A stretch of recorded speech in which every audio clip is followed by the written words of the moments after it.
All right, everybody, let's just get into it. You've probably seen the video where I told you about how I got a content warning, and I don't think I deserve it. That's what we're going to talk about today. Ready? Cool. I'm watching the video, just innocently watching the video at nighttime, and my entire screen lights up with this big thing that covers the whole screen. You content warning, you content warning. And I'm thinking it's another one of those wacky scams. It wasn't. I got a content warning for a video I made. And I don't make controversial videos like that. So I'm trying to figure out why did I get a content warning? I'm thinking something bad happened to my channel. Because sometimes, as we're going to talk about in this episode, sometimes the crime does not fit the punishment. Sometimes the crime does not fit the punishment. Now, let me tell you what I did wrong or wrong. And if you're listening to the audio version, I'm doing the hand quotes. Wrong. I made a video using a sound that YouTube said you could use. It had the button that said, use this sound. And I decided, what the heck? I'll use the sound. Now, what was the sound? The sound was of a cat mewing. And the cat's mewing may have been misinterpreted for saying a word. And it didn't exactly sound like the offensive word, but enough so that if you had a sense of humor, you could laugh it off. Many other people have used that sound, and those videos are still up. I don't know if they got a strike. I don't know if they got a warning. All I know is from the outside looking in, nothing happened to them. But I, someone who doesn't even make controversial content like that, got a warning. Now, what it said was, this is a warning. It doesn't really affect your channel. But if you get another warning like this, it'll be a content strike on your channel. They say it doesn't affect your channel. Yes, it does. Because a warning is the kind of thing that goes, oh, watch yourself. You made a mistake. Don't make that mistake again, okay? But it didn't make a mistake. According to their own rules, I didn't do anything wrong. And now I've been moved closer to a potential content strike. Oh, if I do something like that in the next 90 days. Now, technically, did anything happen to me? No. But I was moved closer to something happening to me. Here's what I'm talking about. Imagine if there's a tough guy in your neighborhood known for beating people down, right? But he never did anything to you, never paid attention to you. He was always nice to you. But then somebody insinuates that you were trying to get with his girlfriend, trying to get her phone number, and he comes up to you. And because he never had a problem with you before, normally he would beat the person down. So he's not going to beat you down this time. But he goes, man, if I catch you anywhere near my girl, I'm going to beat you down. I don't even want you looking in her direction, man. Now, did he beat you up? No.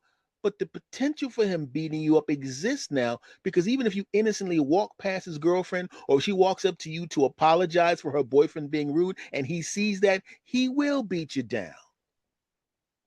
Other than that rumor, you would have been cool. If he saw you talking to his girlfriend, he wouldn't have thought anything because he would have thought of you as someone who wouldn't try to do something. And it's the same thing here. I didn't commit an offense. But now I'm moved closer. So if I actually make a mistake or if I actually committed an offense, I'll get in trouble when that should have been a warning. If I make the actual mistake, if I do the thing I was accused of, that should be the warning. But now my warning was used up and I didn't do anything wrong. Back to the beat up guy. Now, what if, you know what I'm saying? So think about that. That guy's looking at you, man, ooh, because that's what YouTube is doing to me and my channel for the next 90 days. You better not even think about. Ooh. Now, fortunately for me, I don't really do the kind of content that would I would even really worry about it like that. But what if I made a mistake? The punishment does not fit the crime. Just like what the tough guy was using as an illustration, the punishment wouldn't have fit the crime. Say, for the sake of argument, you're walking down the street and his girlfriend goes, "I'm so sorry that he did that," and he saw it, and maybe she gave you a hug to apologize. And he's like, "Aha, I see it," and he comes over there and beats you down. You wouldn't have done anything wrong in either case. You would have been innocent in both occasions, but you got a beat down that you don't deserve. Picture this. You have not committed a crime and you've been accused of committing a crime, right? And you can't prove you didn't commit the crime, right? Because you're innocent. An innocent person is not making alibis or even thinking about it. But they're looking at you. Hey, how did your fingerprint get there? Well, I always go to that store. Okay. right? They said you were in the neighborhood doing the crime. How would I know I didn't commit a crime? You look just like the guy that did it. I saw the video on the news. He's roughly my height, but that doesn't. Right? And all of a sudden, a bunch of things make it look like you did it, but in this thought experiment, you did not do it. I want to make that clear. And now you're in court, and they're going after you aggressively because they don't have anybody else. And then they come over to you and they go, "Look, you have no priors. Okay? We don't want to waste our time with you. So what you're going to do is either go to trial and risk X number of years, or you can plead guilty to a half floop-de-floop, right? I'm saying floop-de-floop because I don't want to mention an actual crime. A half floop-de-floop, and all you get is probation. And if you keep your nose clean for 2 years, we'll wipe it from your record." Now you're sitting there having committed no crime whatsoever, and your wife and your kids are looking at you. "Go ahead, Daddy, please just say you did it, and then get the 2 years, and then in 2 years it'll be gone, and you don't have to go to jail and everything else." And your boss is going, "If you get convicted of this thing, you're gonna get fired." "But what if I plead the thing and then get the probation?" "We can give, okay, we can overlook that, but we'll still put you on probation at the job until you're at probation. Your probation is done in the system, right?" You're sitting there going, "I got to risk 10 years or 5 years, or whatever number of time it is. Because if you're an innocent person, you want to risk 6 months. Or I could just take this plea deal for a crime I didn't commit, and then they'll take it off my record 2 years from now, and it'll be like nothing happened." Or will it? Will it be like nothing happened? Really? The internet is forever, my friends, and internet records are forever. There's things on the internet that never go away, even if there's a correction. If a person who's famous is accused of doing something that they didn't do, even though time has passed, there's always going to be people on the internet trolling. "Remember that time you got accused of this?" Or there's always going to be some news. Well, he's a great guy, and his new movie is coming out, and it's a fantastic movie, which is a great thing for him because, well, a few years ago he got accused of doing a floop-de-floop, and but he's everything's been going great. They just keep bringing it up. And if you're a regular person, you're not a movie star with $800 million in the bank, and you're trying to move from one job to the other, and they look it up, and maybe they go across a part of the internet where it has not been expunged at 2 years like they said. Or maybe it was expunged, but there's a couple of copies of it somewhere, and they run across that, and you have to explain, and they don't believe your explanation. Also, there's someone who's equally qualified who doesn't have this problem. Which one do you think they're going to hire? But you don't want to risk going to jail. So you take the punishment for a crime you didn't commit because you don't have any choice. Sometimes the punishment doesn't fit the crime. Now, I talked about the big guy, and in this particular scenario, a big guy who was potentially going to beat a guy down. I was in a situation where the punishment didn't fit the crime, or the almost punishment. I was dating a lady, right? And at the time, I was still doing stand-up comedy. I'm a retired stand-up comedian. At the time, I was still doing stand-up comedy, right? And when you're on stage doing your thing, sometimes women will come up to you and all that kind of stuff. But I've never cheated. I'm in my 50s. I've never cheated in the past. I haven't cheated anybody currently, and I'm not going to cheat in the future. That's just not who I am. I have never done it. I never will. That is the fact. No joking there. That's the truth. It never occurred to me. I don't do that.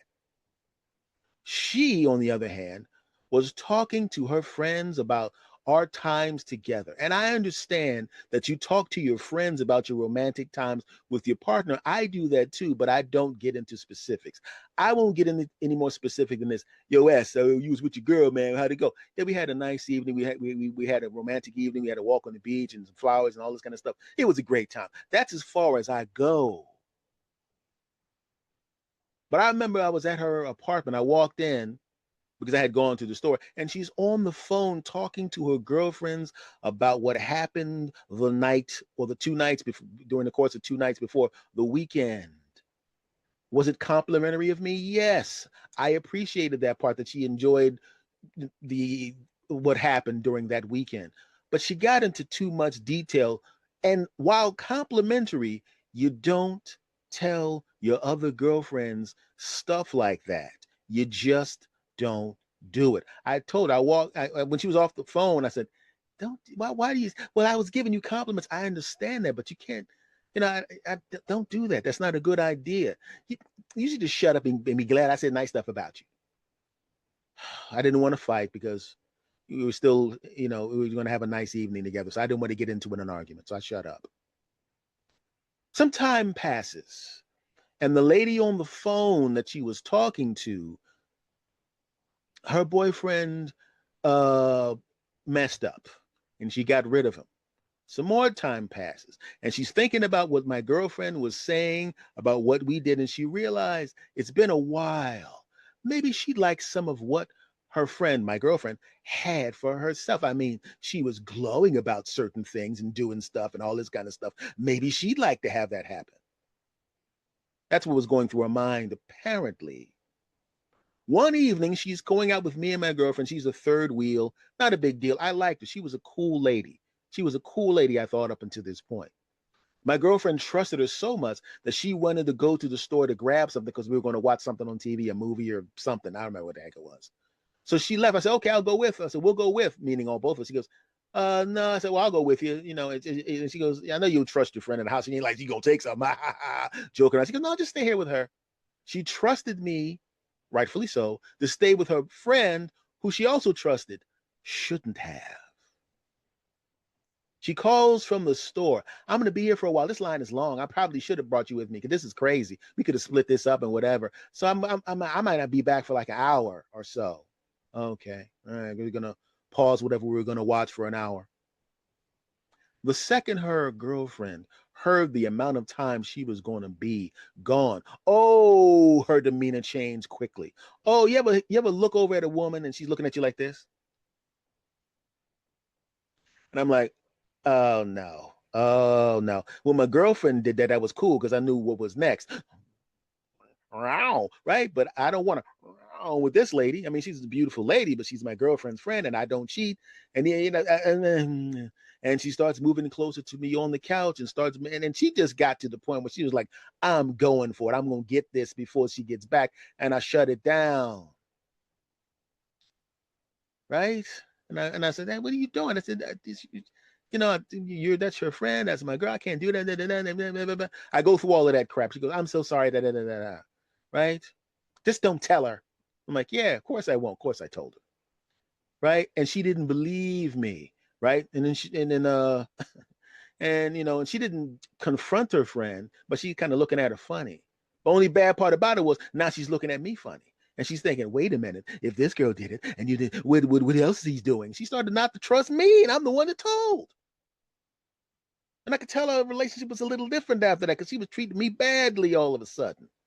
One time I was on my way to go see her, and she called and got somebody else at my house, and they forgot to tell me not to come. She just assumed that if her best friend was trying it, then what happens with other women are trying it? The only reason he didn't do anything was because it's my friend. But I'm pretty sure if other women are doing that and all up on him like that, he did something. I'm sure. And all of a sudden, I went from being a guy that held off your friend and was completely transparent and told you the truth to somebody who's probably getting it on with every woman that's every time I walk off the stage bottomless and jump on top of 10 women a night. So in her mind, I cheated, even though I didn't even think about it. Once again, she called to tell me not to come. Somebody else answered my phone, forgot to tell me. I pull up, and what happens is she looks at me like, what? She was surprised to see me. You see, unbeknownst to me, because she thought I was cheating in her imagination, she had set it up where she was going to cheat with someone else just to get back at me. Right? And I interrupted it. And I found out about it later because she didn't. As it turns out, she didn't cheat because I was there. She figured, well, I can't do it now. She was going to go get it on with another dude to get back at me to punish me for a crime I not only didn't commit, would never commit, and 30 years later, still haven't done to anybody. I'm not with her anymore. I ended that. I ended that relationship like a few months after that because I was like, when I found out what she was planning on doing, I was like, oh hell no. The fact that you would even be delusional enough to think that I did something when I gave you no signs of doing something, and the fact that you think that that was acceptable was enough for me to realize you're not the kind of person, you're not the kind of woman, you're not the kind of lady I can be dating or in a relationship, and definitely not someone I can marry and have children with. Oh, I think not. So because of her behavior, I was kind of punished because I lost someone that I cared about because I had to get rid of her. Had I not shown up, she would have gone off and done something intimate with another guy and then came back to me. You cheated, so I cheated. And then she would have found out, oh, you didn't cheat? You never cheated? It never crossed your mind? You're actually a good guy? Oh, a lot of times the punishment does not fit the crime. And just like with that lady, punishment didn't fit the crime. That's why she's gone. With that guy with the beat down, the punishment wouldn't have fit in the crime. He would have probably gone to jail for beating up somebody that didn't do anything. And in the case of YouTube, the punishment didn't fit the crime. A content creator that doesn't really do anything worthy of getting a warning now has a warning. And for the next 90 days, I got to go into my studio and look at the word warning in my face, kind of like an online scarlet letter that only I can see. You can't see it. You know about it because I talked about it. You can't see it, but I can see it. And it's annoying and it's frustrating and I'm insulted and I want it gone. And even 90 days from now when it's gone, I still already had the warning. That was my mulligan. And that punishment does not fit the non-existent crime. And that sucks. But I still love YouTube and I still love podcasting, so I'm not going to stop. What I am going to stop is talking because this episode is over. Hope you enjoyed it. Unc S out.